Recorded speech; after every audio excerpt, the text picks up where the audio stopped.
বাচ্চাদের টিফিনে কিংবা বিকালের নাস্তায় খুব অল্প উপকরণ দিয়ে কিভাবে সহজ সুন্দর একটি রেসিপি তৈরি করা যায় সেটা নিয়ে ভাবছেন তো।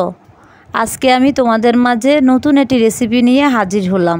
রেসিপিটির নাম হলো ক্রিসপি পটেটো বল। রেসিপিটি তৈরি করার জন্য আমি মাঝারি সাইজের 3টি আলু ছিলে নিচ্ছি।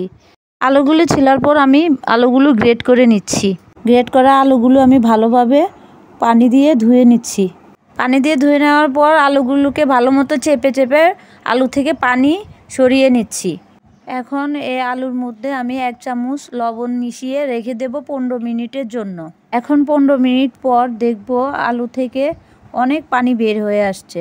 এখন আলুগুলোকে ঠিক আগের মতো করে চেপে চেপে পানি সরিয়ে নিব। দেখো বন্ধুরা, আলু থেকে কত পানি বের হয়ে আসছে। তোমরা যখন রেসিপিটা তৈরি করবে তখন ভালো মতো চিপে চিপে পানি ফেলে দিবে। এখন আমি 3 চামচ কর্নফ্লাওয়ার, একটু লবণ এবং 1 চামচ মরিচ গুঁড়া ইউজ করছি। তোমরা ইচ্ছে করলে গোলমরিচের গুঁড়া ইউজ করতে পারবে। এখন আমি মিশ্রণগুলো ভালোভাবে মাখিয়ে নিচ্ছি।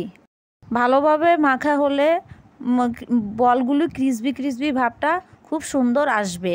এখন আমি এক সাইজের সবগুলি বল বানিয়ে নিচ্ছি, কোনোটা ছোটও না বড়ও না, সবগুলো এক সাইজের যেন হয়। তাতে কর্নফ্লাওয়ার, লবণ এবং গোলমরিচ কিংবা লাল মরিচের গুঁড়া ভালোভাবে মিশাতে হবে।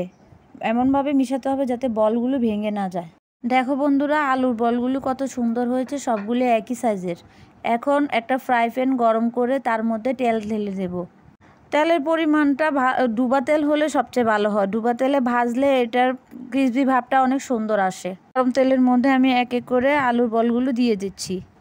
বলগুলো দেওয়ার পর চুলার আঁচটা ডিম আঁচে দিতে হবে। আস্তে আস্তে এগুলো ভাজতে হবে যাতে এগুলির কালারটা ব্রাউন কালার আসে, ভিতরে সেদ্ধ হয় ভালো মতো।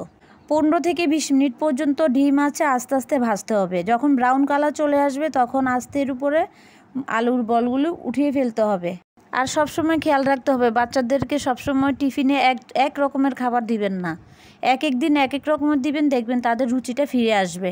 একটি সার্ভিং প্লেটের মধ্যে টিস্যু পেপার রেখে তার মধ্যে গরম গরম পটেটো বলগুলো উঠিয়ে নেবেন এবং অতিরিক্ত তেলটা টেনে নিবে।